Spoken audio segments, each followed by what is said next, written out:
May tatlong klasing aura ang lalaki na kahit hindi ka pogi, kahit hindi ka mayaman, kahit hindi ka sosyal, hindi pa rin matatanggihan ng babae. At kapag meron ka nito, hindi mo kailangan mag-effort ng parang nagmamakaawa.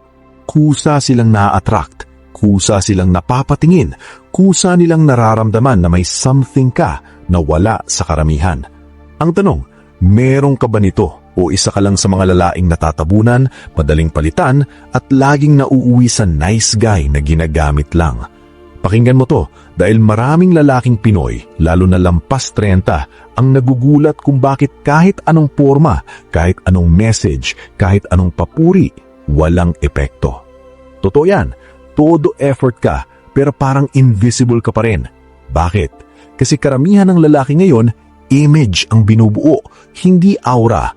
Brand, forma, pabango, pa-cool sa social media, pero sa totoong usapan, sa totoong presence, sa totoong energy, walang bigat. At ang babae, kahit hindi niya sabihin, ramdam niya yan agad. Sa channel natin, Stoicism Pinoy ang direksyon. Hindi tayo nagbebenta ng pick-up lines o pabebe na tips. Ang gusto natin dito ay yung klase ng masculine presence na kahit tahimik ka, may dating. Kahit simple ka, may impact. Kahit hindi ka nagpapakitang gilas, may respeto. Kasi ang attraction, hindi nagmumula sa dami ng sinabi mo. Nagmumula sa kung anong klaseng tao ka habang nagsasalita ka. Isipin mo to, may lalaking gwapo, may pera, may status, pero kapag bumuka bibig niya, parang may kulang, parang nanginginig ang loob, parang naghahanap ng validation. Kaya kahit perfect siya sa papel, hindi siya tinitingnan ng babae bilang seryoso. Tapos, meron namang isang lalaki na simple lang, hindi sobrang pogi, hindi naman sosyal, pero pagpasok niya sa kwarto, may napapalingon. Hindi dahil sa suot, kundi dahil sa aura. Yun ang pinag-uusapan natin. Kapag wala kang aura, madalas mangyayari ito. Magiging second choice ka, magiging safe option, magiging friend. Magiging lalaking okay ka kapag bored siya, pero hindi kayong lalaking hinahanap niya kapag gusto niya ng tunay na thrill, respeto at admiration. At masakit kasi minsan hindi mo maintindihan kung bakit may ibang lalaki na parang effortless lang, pero sila yung pinipili. Ang totoo, hindi sila effortless. Built lang yung aura nila, pinanday, sinanay, inayos. At ngayon, ipapakita ko sa iyo yung tatlong aura na gustong-gusto ng babae at kung paano mo ito bubuuin nang hindi nagiging try-hard. Unang aura, aura ng katahimikan at kumpiyansa. Ito yung calm, steady, grounded na energy. Yung lalaking hindi basta-basta tinutulak ng emosyon. Sa Stoicism, may konsepto ng ataraxia, yung inner calm na hindi basta-basta ginugulo ng external na bagay. Ito ang lalaki na kapag hindi nireplyan, hindi nagpapanik. Kapag may scene, hindi nagwawala. Kapag may delay, hindi nag-iisip ng 2,000 scenarios. Kapag may uncertainty, hindi humihingi ng assurance na parang bata. Bakit sobrang attractive to? Kasi karamihan ng lalaki mo yun, reactive, mainit, madaling matrigger, mabilis ma-insecure. At ang babae, kahit emotional siya, instinctively, naghahanap siya ng lalaking may stable na center. Yung presence na parang haligi. Hindi yung cute sa simula, pero bumabagsak pag may konting pressure.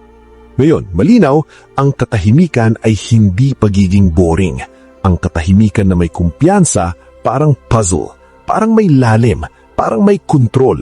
At yung kontrol na yan ang nagbibigay ng respeto. Halimbawa, nasa barkada kayo. Lahat nagsasalita, nagsisingit, nagpapatawa, nagmamagaling. Pero may isang lalaking tahimik lang. Hindi siya awkward, hindi siya pa-cool, nakikinig lang. Tapos kapag nagsalita, concise, malinaw, may punto. Guess what? Madalas, doon napupunta ang atensyon. Hindi dahil siya yung pinakamaingay, kundi dahil ramdam mo na may authority siyang hindi niya kailangan ipagsigawan. Sa relationships, ganun din. Yung lalaking hindi nagdadrama, hindi nagwawala, hindi nagrereklamo, hindi nagmamakaawa, siya yung nirerespeto. At yung respeto, nauuna bago attraction. Paano mo bubuuin to? Una, control your reactions. Hindi ka required sumagot agad. Hindi ka required magpaliwanag agad. Hindi ka required mag-justify ng feelings mo sa bawat maliit na bagay. Matutong mag-pause, huminga. Isang segundo ng kontrol, minsan mas malakas kaysa isang paragraph ng explanation. Pangalawa, learn to use silence. Ang katahimikan ay hindi kawalan, mensahe na may bigat. Kapag lagi kang nagpaparamdam, nagiging routine ka. Kapag routine ka, nawawala ang thrill. At kapag nawawala ang thrill, nawawala ang value sa mata niya. Pangatlo, body language. Walk slower. Talk slower. Hindi yung mabagal na parang antok, kundi mabagal na walang hinahabol. Yung galaw na hindi nagmamadali kasi confident ka na hindi ka mawawala. At oo, ramdam ng babae yan. Kahit hindi niya ma-explain, mararamdaman niya na iba siya. Ngayon, maging tapat ka.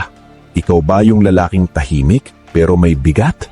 O ikaw ba yung lalaking sobrang ingay, sobrang explain, sobrang papansin, pero pag umanis ka sa kwarto, wala namang naiwang na impact?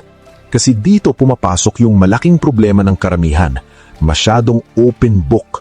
Lahat sinasabi, lahat pinapakita, lahat ng oras niya naka-ready para sa babae. At sa utak ng babae, kapag ganun ka, nawawala ang curiosity. Parang librong binasa niya mula cover hanggang dulo. Walang discovery, walang mystery, walang chase. At dito maraming lalaki na pupunta sa best friend role. Kasi habang ikaw binibigay mo lahat, siya naman unti-unting lumalamig. Habang ikaw nagiging sobrang transparent, siya naman nawawala ng thrill.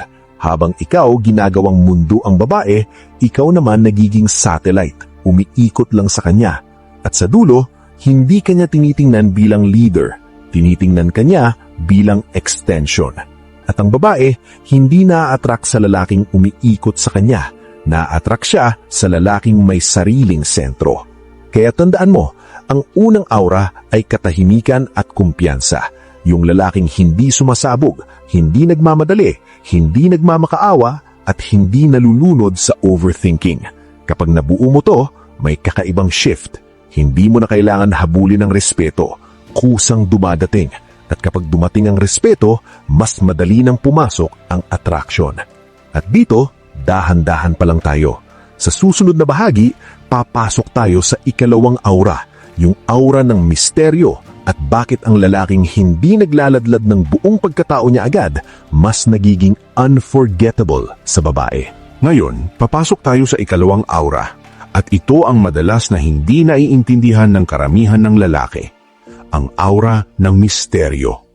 Maraming nagkakamali dito. Akala nila ang pagiging mysterious ay pagiging cold, distant o paimportante. Mali. Ang misteryo na ginag-uusapan natin dito ay hindi paglalayo ng loob, kundi kontrol sa pagbubunyag ng sarili. Ito yung lalaking hindi nagsasabi ng lahat, hindi dahil may tinatago siya, kundi dahil hindi siya gutom sa validation. At kapag hindi ka gutom sa validation, nagiging kaakit-akit ka sa natural na paraan. Bakit? Dahil ang babae ay likas na curious. Gusto nilang mag-discover, hindi spoon-feed. Kapag binigay mo agad ang buong kwento mo, lahat ng trauma mo, lahat ng plano mo, lahat ng iniisip mo, wala nang bubuksan, wala nang hahanapin, wala nang aasahan. At ang utak ng babae, kapag wala nang aasahan, nagdi-disengage. Isipin mo to, alin ang mas nakakakilig? Yung lalaking sa unang date pa lang, ikinwento na ang buong buhay niya mula pagkabata hanggang sa huling heartbreak niya, o yung lalaking may depth, may layers, at unti-unti lumalabas ang pagkatao niya habang tumatagal? Malinaw ang sagot. Ang misteryo ay hindi kasinungalingan. Ito ay timing. Alam mo kung kailan magsasalita at kailan tatahimik. Alam mo kung alin ang dapat ibahagi ngayon at alin ang dapat hayaan munang matuklasan. At dito maraming lalaki bumabagsak dahil sa sobrang excitement, ibinubuhos nila lahat. Para silang naglalabas ng buong pelikula sa trailer pa lang. At kapag napanood na ang trailer, bakit ka pa manonood ng buong pelikula? Sa stoic mindset, ang lalaking may misteryo ay lalaking may measured speech. Hindi siya reactive. Hindi siya pressured na punuin ng katahimikan. Kapag may tanong, hindi siya nagmamadaling sumagot ng sobrang detalye. Minsan, sapat na ang maikli pero malinaw. Bakit? Dahil ang maikling sagot na may lalim ay mas nagiiwan ng echo kaysa sa mahabang paliwanag na parang nagtatanggol. Halimbawa, tinanong ka tungkol sa goals mo. Yung karamihan sasagot ng essay, lahat ng plano, lahat ng pangarap, lahat ng detalye. Pero ang lalaking may misteryo, simple lang. May mga goals ako na pinagtatrabahuhan ko ngayon. Mas mahalaga sa akin ang ginagawa kaysa sa sinasabi. Tapos, guess what? Mas marami siyang tanong pagkatapos kasi nabuksan mo ang curiosity, hindi mo ito sinara. Practical steps para buuin ang aura ng misteryo. Una, limit your social media exposure. Hindi lahat kailangang i-post, hindi lahat kailangang i-story. Kapag alam na niya kung nasan ka, anong ginagawa mo, sino kasama mo at anong iniisip mo sa bawat oras ng araw, wala nang space para sa imagination. At tandaan mo, sa psychology ng attraction, imagination is stronger than information. Pangalawa, master the art of listening. Kapag mas marami kang pinapakinggan kaysa sinasabi, nagmumukha kang lalaking may lalim. Hindi dahil tahimik ka, kundi dahil hindi ka desperate na mapansin. Pangatlo, don't over-explain. Kapag may tanong, sagutin mo ng sapat, hindi sobra. Iwanan mo siyang may gustong malaman pa. Hindi para manipulahin, kundi dahil hindi mo kailangang patunayan ang sarili mo sa bawat segundo. Ngayon, mahalagang linawin, ang misteryo na walang direksyon ay eventually mawawala rin ang dating. Kaya dito pumapasok ang ikatlong aura, ang aura ng purpose. Ito ang pinaka-solid sa tatlo. Dahil kahit gaano kapakalmado at misteryo, kung wala kang direksyon sa buhay, mararamdaman yan ng babae. Ang babae ay likas na naa-attract sa lalaking may sariling mundo. Lalaking kahit mawala siya, tuloy pa rin ang buhay. Lalaking hindi siya ginagawang sentro, kundi bahagi lamang ng mas malaking misyon. At dito maraming lalaki nasasaktan kasi ginagawa nilang proyekto ang babae, imbes na gawin nilang proyekto ang sarili nila. Ang lalaking may purpose ay hindi nagmamakaawa ng atensyon. Bakit? Kasi abala siya sa buhay niya. Hindi siya nag-a-adjust ng buong schedule para lang maghintay ng reply. Hindi siya nagigiba kapag walang message. Hindi siya nawawala kapag hindi siya priority. At ang energy na yun, yung lalaking hindi natitinag, sobrang lakas sa attraction. Kasi ang babae, sa ilalim ng lahat ng emosyon, naghahanap siya ng stability. Hindi ng perfection, kundi ng direksyon. Gusto niyang makaramdam na ang lalaking nasa harap niya ay may patutunguhan, may panindigan at may kakayanang tumayo sa sarili niyang paa. Halimbawa, may lalaking busy sa trabaho, fitness o personal project. Hindi siya nawawala kapag kailangan niya ng babae, pero hindi rin siya iniiwan ng buhay niya para lang mag-please. Doon nakikita ng babae na hindi ako sentro ng mundo niya pero mahalaga ako. At paradoxically, mas naa-attract siya. Kasi ang lalaking may purpose ay hindi needy at ang hindi needy nagiging valuable. Paano mo bubuuin ang aura ng purpose? Una, identify your mission. Hindi kailangan grand agad. Pwedeng fitness goal, career improvement, negosyo,